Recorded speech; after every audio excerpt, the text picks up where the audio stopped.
자, 개정세법 마무리 들어갑니다. 자, 18번 주택 간주임대료. 간주임대료가 뭐야? 전세 보증금을 받습니다. 그럼 보증금은 돌려줄 거죠. 그래서 법령에 정한 보증금에 대한 이자를 계산합니다. 이자가 뭐가 되는 거예요? 수입금액. 수입금액. 그러니까 이자를 우리는 뭐라 그래요? 임대료로 본다. 간주임대료입니다. 그래서 소형주택수 제외 특례가 이번에 개정됐는데, 자, 우리가 보증금을 받았다. 몇 주택 이상? 3주택 이상입니다. 3주택 이상이고, 이상. 그리고 반드시 옆에 뭐가 나와야 돼요?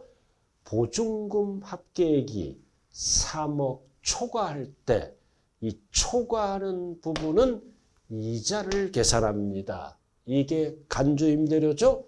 수입금액이 되는데, 이 3주택 이상 따질 때 소형주택은 제외합니다. 그럼 소형주택의 범위가 뭐다?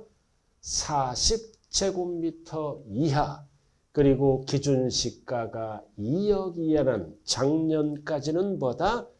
23년 12월 말까지는 주택수에 포함하지 아니한다. 이게 3년 연장됐다라는 뜻입니다. 26년 12월 말까지는 주택수에 포함하지 않는다.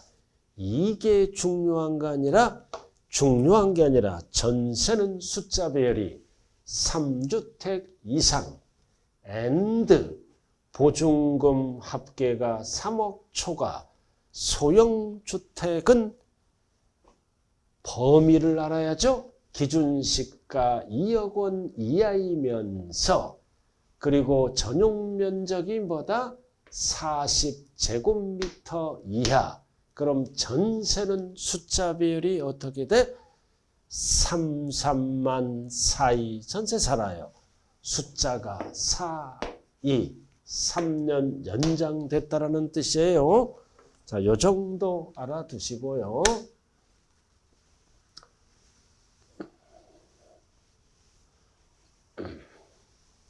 자, 고가주택 간주임대료 범위가 확대가 됐습니다. 우리가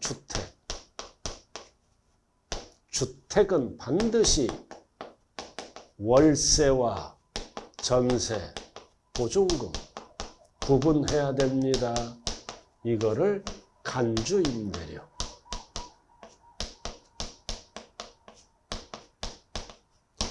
자, 월세 한 채는 비과세합니다. 월세는 두 채부터 과세가 됩니다. 항상 시험은 월세부터는 두 채부터 과세가 되죠. 쭉쭉쭉. 그리고 전세는 한 채는 비과세, 두 채도 비과세, 세 채부터 과세하되 반드시 뭐가 들어가야 돼? 보증금 합계액이 얼마 초과? 3억 초과할 때 이 초과 부분은 이자를 계산한다. 간주임대료가 된다 그랬죠? 33초과. 단 3주택 이상 따질 때 소형주택은 주택수에서 제외한다. 40제곱미터 이하이면서 기준시가 얼마 이하? 4억 이하. 자, 이렇게 되고요.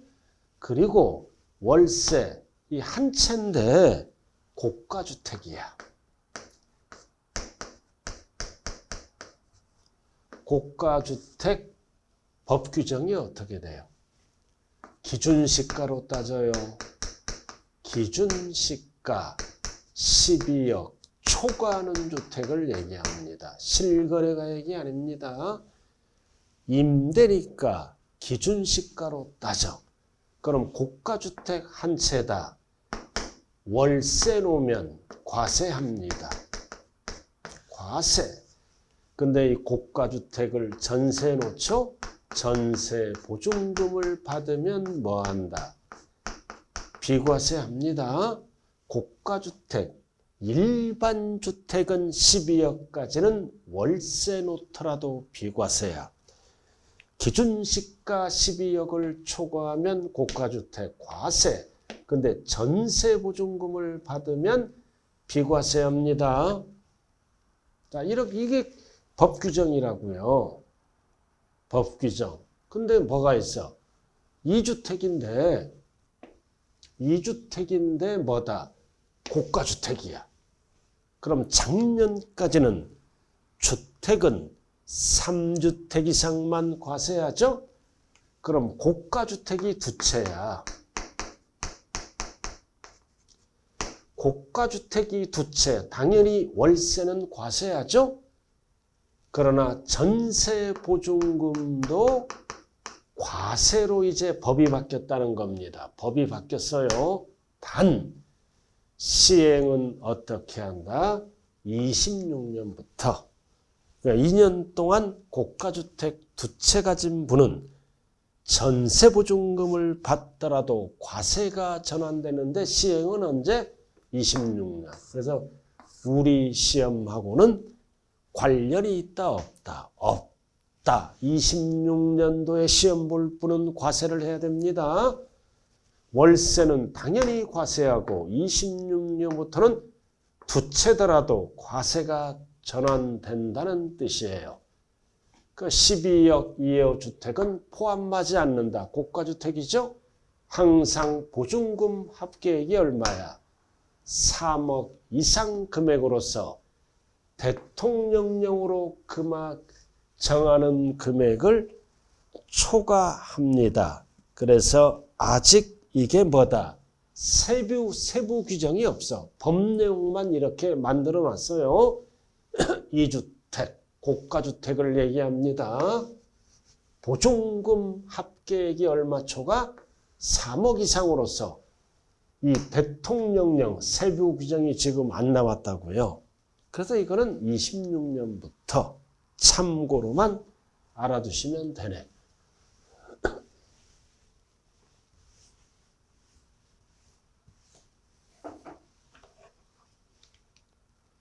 자, 그 다음 세법상 주택의 개념을 정비했습니다. 우리가 주택은 5글자로 뭐라 그래요? 주거용 건물. 주거용 건물 다 아시는 거잖아요. 그래서 주택이란 허가 여부 공부상 관계없이 세대원이 구선이 독립된 주거 생활을 할 수 있도록 구조로 대통령으로 항상 주택이 되려면 허가 여부 안 따진다. 공부상 여부 관계없이 뭐다? 사실상 주거용으로 사용하는 건물을 주택이라 그런다. 근데 이 경우 그 용도가 분명하지 않을 때는 어쩔 수 없이 공부상 용도로 따진다. 그럼 주택의 정의는 뭐다? 사실상 주거용으로 사용하는 건물이다. 그래서 우리 개정 후가 뭐다? 이 주택의 개념을 뭐다? 명확하게 규정을 해놨다고요. 명확하게 주택의 개정을. 그래서 여기까지는 똑같아. 그럼 주거용으로 사용할 수 있는 건물이 뭐냐? 출입구가 있어야 된다. 취사실을 갖춰야 된다. 욕실이 각 세대별로 별도로 설치되면 뭐가 된다? 독립된 주택으로 보겠다라는 뜻입니다. 그래서 각각 별도로 설치됐다면 각각 주택으로 보겠다. 그러면 오피스텔은 주택이다 아니다? 그럼 오피스텔은 원칙이 업무용이면 주택이 아니고 주거용으로 사용하면 주택이 되겠죠? 그래서 오피스텔을 취득해서 업무용으로 사용하면 업무용이고 포인트가 뭐다?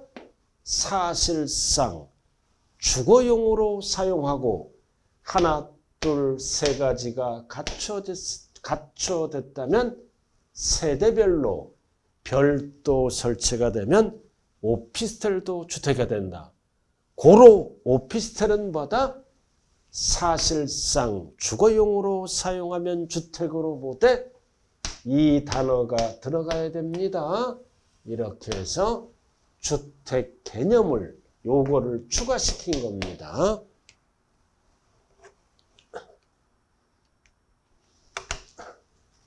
자, 이번에는 상가를 주택으로 용도 변경하거나 또는 상가를 주거용으로 사용합니다. 그럼 상가는 주택이 아니잖아. 이거를 뭐다? 주거용으로 사용하거나 주거용으로 용도 변경했다는 겁니다. 그럼 주택이네. 이거를 이제 양도해. 양도했을 때 뭐를?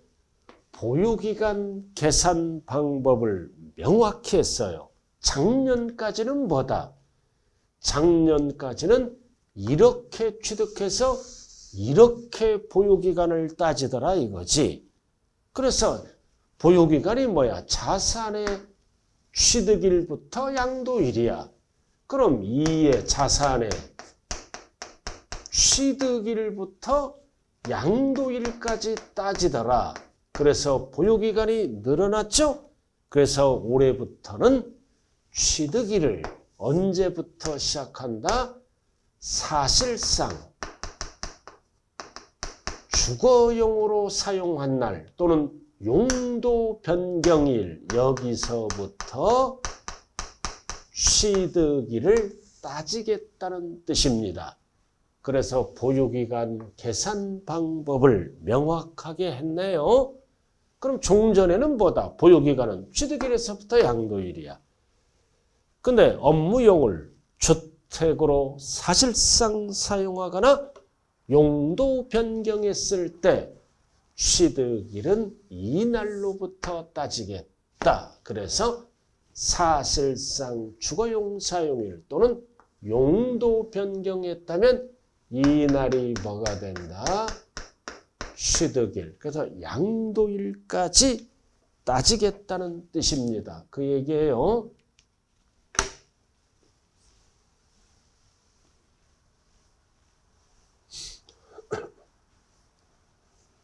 자, 그 다음 다주택자. 이 다주택자는 2개 이상이죠. 어디에 다주택자를 갖고 있어? 조정 대상 지역. 이거 다주택자는 중과세를 하죠.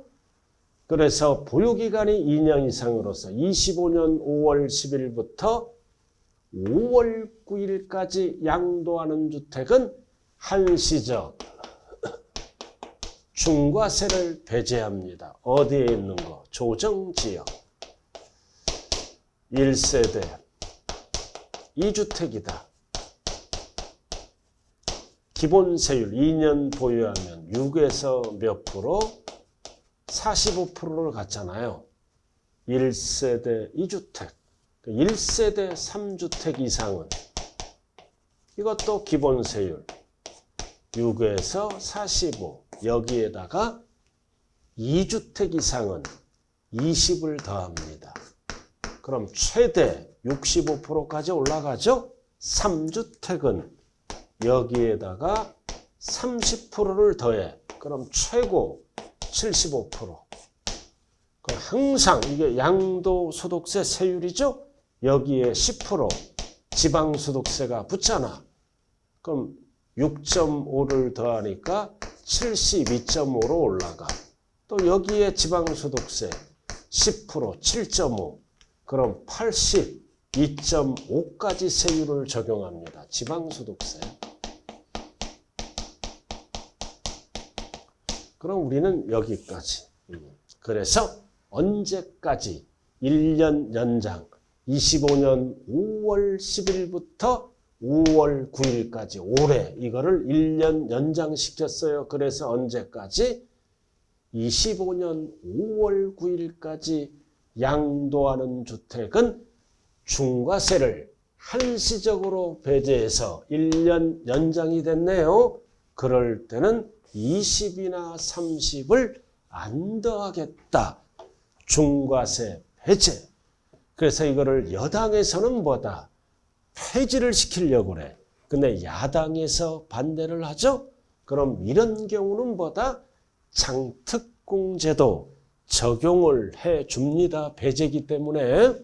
그래서 일단은 내년 5월 9일까지 양도하는 주택은 중과세 기본세율에 20%를 더한다, 30%를 더하는 거를 없애는 게 아니라 1년 유예시켜서 중과세를 안 하겠다. 그럼 조정 대상 지역의 다주택자는 언제까지 팔아라? 내년 5월 9일까지 팔 때는 초과 누진세율, 기본세율만 적용하겠다. 그 뜻이네요. 그냥 참고로만 알아두시기 바랍니다.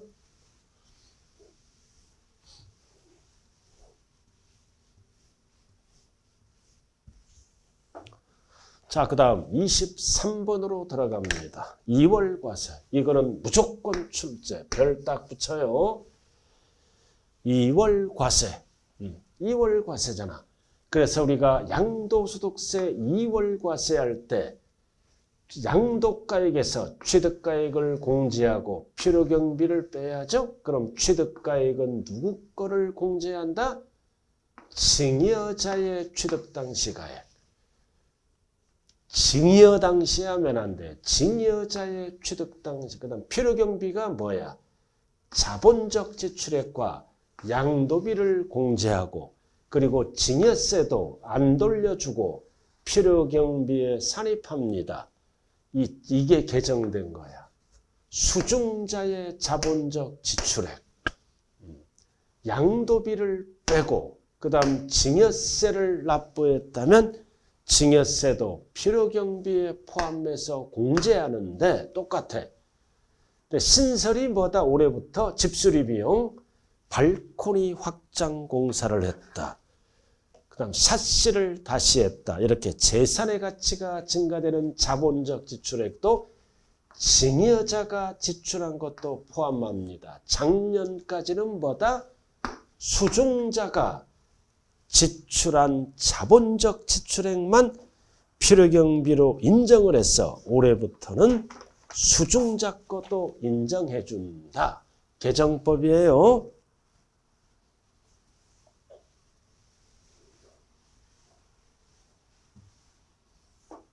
자, 우리가 배우자에게 증여하잖아. 그럼 취득가액은 누구 거를 적어? 증여자의 취득 당시 가액을 적고 증여 당시 하면 안 돼. 그리고 필요경비도 뭐다?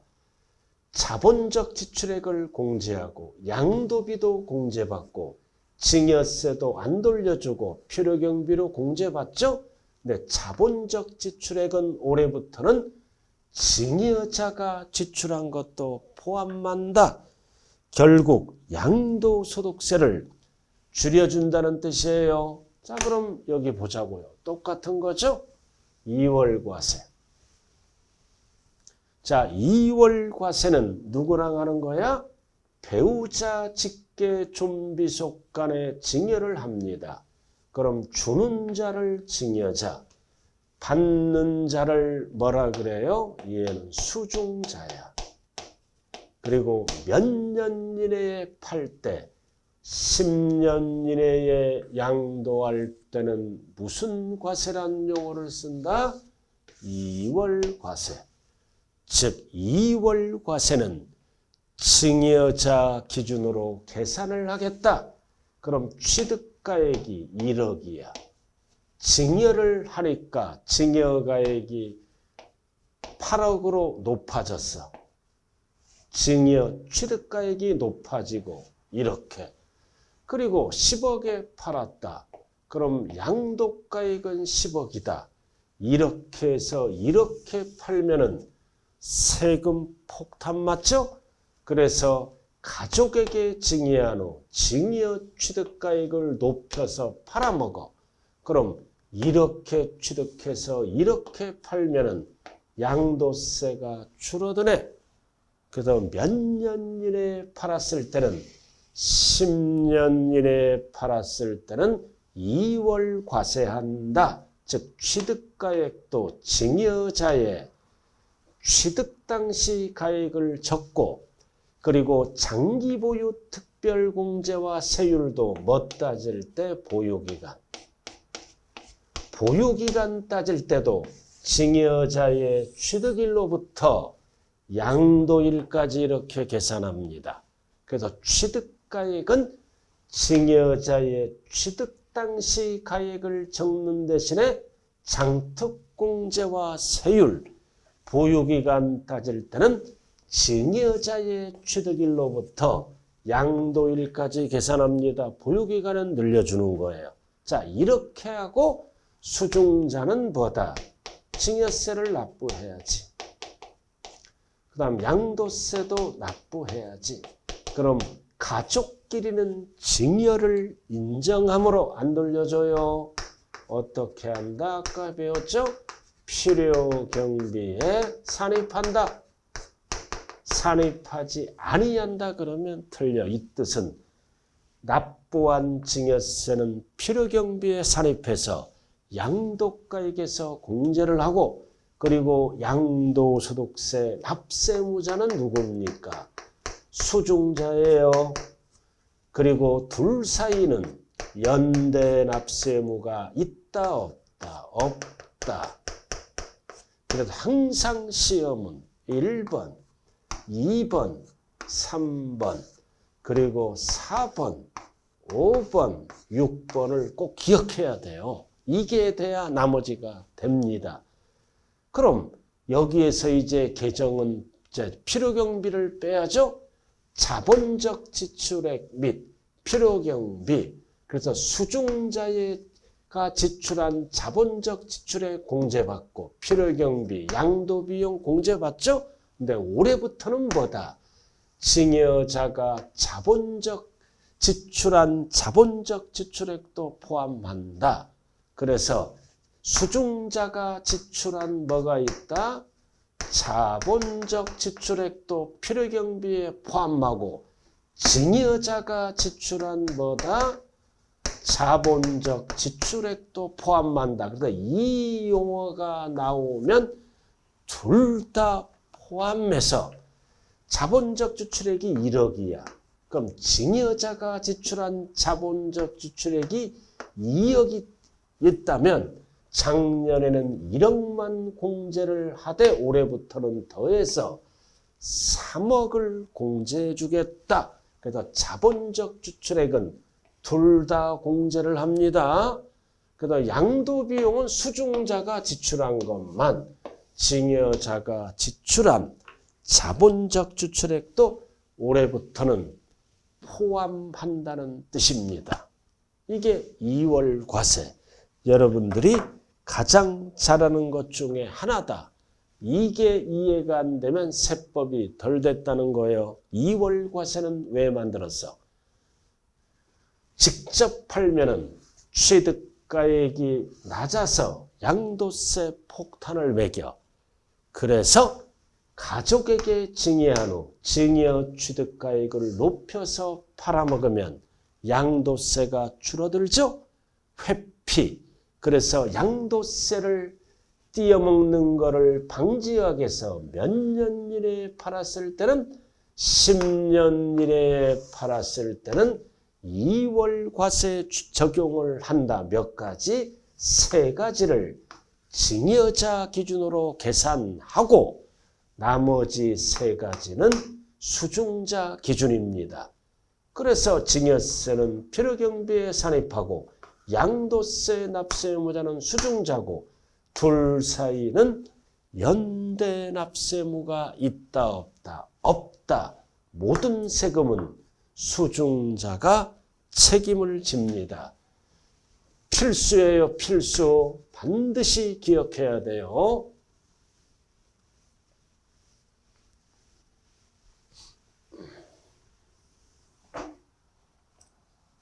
자, 그 다음 25번 1세대.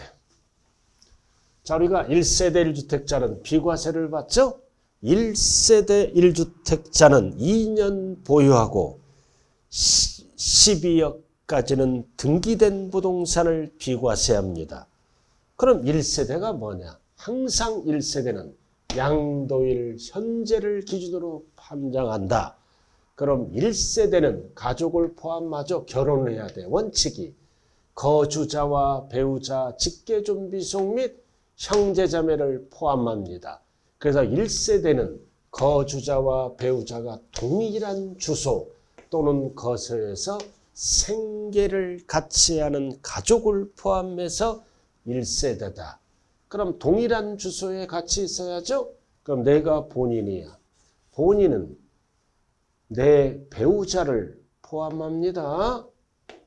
포함해. 그리고 밑에 자녀도 포함하되 자녀, 배우자, 며느리 등도 포함한다. 위는 직계존속 부모님이죠. 부모님, 배우자를 포함하고 그 다음 배우자의 직계존속 장인장모도 포함합니다. 그리고 장인장모도 포함한다. 그리고 형제자매도 포함하되 여기서 형제자매의 배우자는 제외. 1세대에 안 들어가. 장인장모의 배우자, 부모님의 배우자, 그리고 직계 비속의 배우자를 포함하되 형제자매는 1세대인데 단 형제자매의 배우자 제외. 그래서 배우자가 없어요. 형제자매의 배우자는 1세대가 될 수 없다. 이게 전형적인 1세대입니다. 이거는 실무에서 하는 거예요. 실무에서 한번 해봤어요.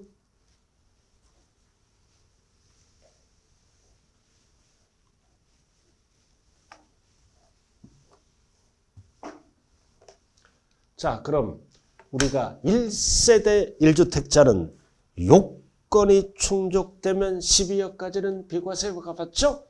그럼 원칙은 결혼해야 돼. 배우자가 없더라도 1세대로 보는 경우가 있습니다. 나이가 30세 이상 또는 배우자가 사망, 이혼, 왕년에 배우자가 있었죠?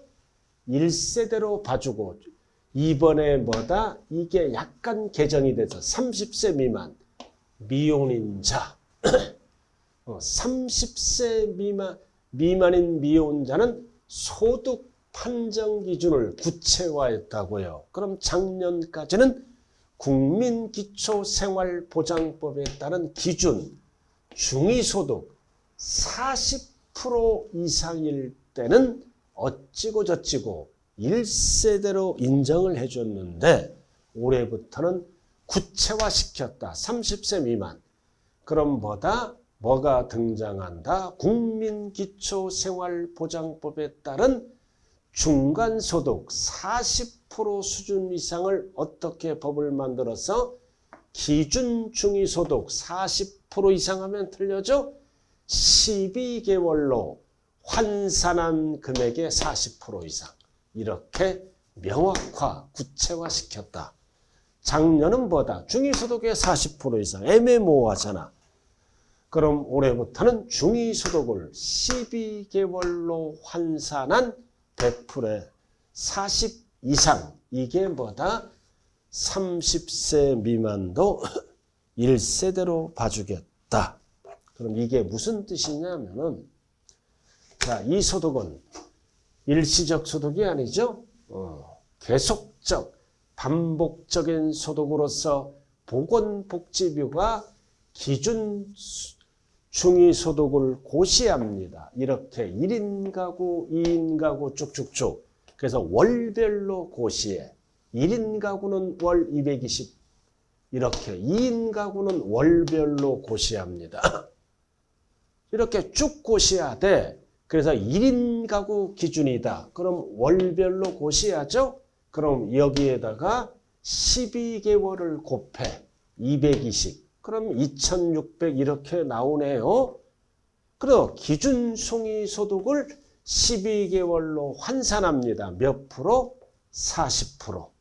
그럼 여기에다가 40%를 곱하면 이렇게 나와. 이렇게 나오고 나누기 12 하면 뭐다? 월 89만 원 정도가 되면 된다라는 뜻입니다. 그래서 이렇게 구체화시켰어요. 1인 가구다.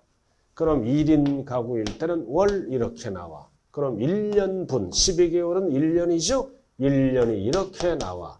그럼 여기에다가 몇 프로 이상, 40% 이상 하면 이렇게 나와. 1년. 그럼 나누기 12 하면 월 얼마 정도다? 89만 원 정도다. 우리 시험하고는 관련이 없는 거예요. 이렇게 30세 미만 미성년자 소득을 구체화시켰다라는 뜻이에요. 12개월로 그러니까 지문 하나 물어볼 수 있죠? 그냥 40% 이산하면 안 돼. 반드시 뭐가 나와야 돼?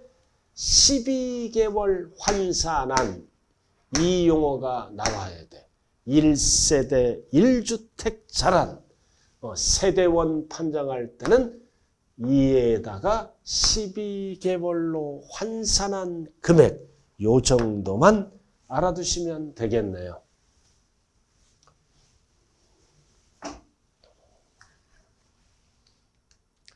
자, 그 다음 주택 장기보유 특별공제도 합리화가 됐습니다.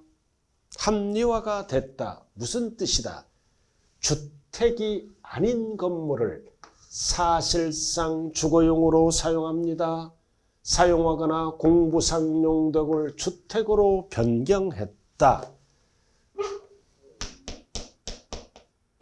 주택이 아니야. 이거를 사실상 주거용으로 사용하거나 용도 변경했어. 그러다가 양도를 합니다. 그래서 여기에서는 장기보유 특별공제 1세대 1주택은 뭐다? 12억이 넘어가는 고가주택을 얘기하는 거예요. 그럼 장특공제는 1에 따른 보유기간별 공제율을 곱하여 계산한 금액과 1이 나와 있죠? 2에 따른 거주기간별 공제율을 곱하여 계산한 금액을 합산한 것을 말한다. 그럼 1은 주택이 아닌 건물로 보유한 기간. 주택이 아닌 거. 보유기간. 보유기간이에요. 이게 12년이야. 예를 들어서. 그럼 1년에 2% 하죠? 그럼 1년에 2% 하면 24%를 공제받아. 이렇게. 주택이 아닌 건물로 보유한 기간 상가. 12년 보유했다면 1년에 2%, 24잖아. 그리고 뭐다? 주택으로 보유한 기간에 대한 보유기간. 여기서부터 주택이잖아. 주택 10년 보유했어. 그럼 고가주택은 1년에 4%씩 해줍니다. 그럼 보유기간별 공제율은 40%야. 이렇게 알아. 그럼 합치면 몇 프로야? 64%네. 근데 뭐가 있어? 100분의 40보다 큰 경우에는 40으로 한다. 이렇게 안 하고 40으로 한다는 뜻입니다. 그 다음 2번 거주기간별 공제율이다. 그럼 보유가 아니라 거주. 자, 10년 거주했다면 40%. 이렇게. 그래서 결국 1세대 1주택은 한도가 최대 공제율은 몇 프로야? 80% 그 얘기예요. 근데 이것도 이것도 여러분들 시험하고는 관련이 없어. 시행 시기는 내년부터 적용합니다. 내년부터. 자, 그 얘기잖아요. 그럼 내년부터 적용하니까 우리는 뭐를 알아야 돼? 시험 봐야 되니까 이걸 알아야지. 일반 자산은 뭐다? 상가 토지는 연 2%, 최저 6%, 한도가 30입니다. 1세대 1주택, 고가주택은 뭐다? 최저 20에서 한도가 80이에요. 보유기간은 최저 2년, 최저 뭐다? 2년 거주했다면 연 4%씩 갑니다. 그래서 10년 이상 보유하고 10년 거주하면 4, 5, 20. 그죠? 20. 그러니까 2년 거주했다면 뭐다? 4%잖아. 4%. 그래서 1세대 1주택은 최저 몇 프로야? 20에서 한도가 80까지 가죠? 자, 이거 한번 잘 보자고요. 3년 보유했어. 고가주택. 그럼 1년에 4%, 12%잖아. 2년 거주해야죠? 2년 거주했다면 1년에 4%. 그러니까 8%. 그래서 최저 몇 프로? 20. 한도 80. 10년 보유, 10년 거주. 이거는 언제나 시험에 물어보는 거예요. 그럼 5년 거주했다. 5년 보유하면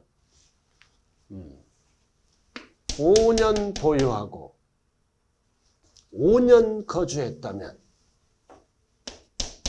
2년 이상 거주에 들어가죠. 4%, 20%, 요것도 20%, 합쳐서 몇 프로로 간다? 40% 이렇게 계산하겠다는 겁니다. 그래, 항상 공제율은 어디에다 곱한다? 양도 차익에. 그러면 공제액이 나와. 일반 자산은 연 2%, 최저 6%, 한도 30. 1세대 1주택은 최저 20, 한도 80, 보유기간 연 4%, 4% 적용합니다. 근데 올해 개정된 게 뭐다? 일반 건물을 주거용으로 사용하면 다음에 기역과 니은에 따른 공제율이 40보다 클 때는 45로 한다. 그 뜻이에요. 자, 10년 보유했어. 일반 건물. 그러면 20%. 근데 주택의 보유기간 10년 보유했어. 그러면 40%. 그럼 60이 아니라 40보다 크니까 몇 프로로 한다? 40%. 그 다음 거주기간 10년 했어. 그러면 몇 프로다? 40. 결국은 뭐다? 최저 20에서 한도가 80%까지만 가겠다는 뜻이네요. 자, 중요한 거는 뭐다? 25년 1월부터. 내년부터. 그래서 우리 시험은 이거 꼭 기억해야 돼요. 이렇게 한다는 겁니다. 최저 6, 한도 30. 1세대 1주택 고가주택은 최저 20, 한도 80으로 간다. 이해는 언제부터? 내년부터. 이렇게 한다는 겁니다. 자, 이렇게 해서 개정세법 끝났네요. 쭉 한번 해봤어요. 그래도 여기서 중요한 거를 찾는다면은 시험에 나올 만한 거를 찾아보자고요. 마무리. 자, 1번으로 다시 들어갑니다. 1번. 중요한 것만 합니다. 중요한 거. 자, 이에도 별 표시하고 두 가지가 개정됐어요. 뭐가? 국세가 아니라 지방세. 납부지연 가산세가 개정됐습니다. 그리고 3번 수입에 따른 것, 이것도 별 표시하시고 소유권을 이전받는 조건으로 별 하나. 자, 그 다음 자, 이에는 별 2개. 사실상 잔금 지급일을 확인할 수 없는 경우는 계약상으로 갑니다. 신고인이 입증을 못했다는 뜻입니다. 이것도 별 좀 붙여주시고요. 자, 그 다음 무상. 자, 이것도 별 2개. 60일이 아니라 말일부터 3개월. 무상, 징여를 얘기하죠. 그럼 이것도 징여니까 출신이 올해부터 3개월 별 붙여야 돼요. 3개월이다 징여가 들어가면 그 정도 알아두시고요. 자, 그 다음 이 부분. 제척기간. 등록면허세 뭐를 물어볼 때 과세표준은 제척기간이 경과하면 등록 당시 가액과 취득 당시 가액 중 높은 가액 필수예요. 반드시 기억을 하셔야 됩니다. 자, 그 다음. 자, 등록면허세 비과세 규정도 범위가 세분화됐어요. 이게 어디로 들어왔다? 이 법률에 들어와서 기타 등등 여러 가지가 있다는 뜻입니다. 그리고 13번도 필수. 분납기간 2개월이 아니라 몇 개월 이내로 바뀌었다? 3개월 이내로 바뀌었습니다. 바뀌었다고요. 바뀌었어요. 자, 그 다음 이것도 9억 초과를 포함합니다. 부동산과 관련이 있으므로. 그 다음 이 부분도 뭐다? 주택 과세표준 상한제가 실시됐습니다. 과세표준 상한제가 실시됐다. 고로 주택에 대한 세부담 상한이 삭제, 폐지됐다는 뜻입니다. 꼭 기억하시고요. 자, 그 다음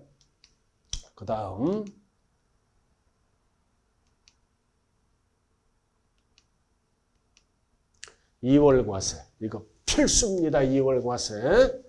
자, 올해부터 작년까지는 양도가액에서 취득 당시 가액을 공제하고 자본적 지출에 공제하고 양도비 공제하고 징여세를 공제하는데 자본적 지출에 올해부터는 징여자가 지출한 자본적 지출액도 제외한다, 포함한다. 필수예요, 필수. 그래서 별 딱 붙이고 징여자가 포함. 작년에는 수중자가 지출한 자본적 지출액만 포함했네요. 둘 다 포함한다는 것. 그리고 이런 거는 자, 요 지문 1세대 1주택 1세대 타질 때 중위소득 40%가 아니라 12개월로 환산한 금액의 40% 이상. 그냥 용어 하나 정도만 알아두면 되겠습니다. 자, 그 다음 이거는 25년도부터니까 우리 시험하고는 관련이 없어요. 관련이 없더라도 뭐다? 공제율. 1세대 1주택 공제율은 이거는 작년과 똑같은데 필수예요. 연 2%, 최저 최대, 고가주택, 최저 최대. 단 이거는 개정됐는데 내년부터 시행한다. 그럼 요거는 알아야죠. 개정 작년과 똑같으므로.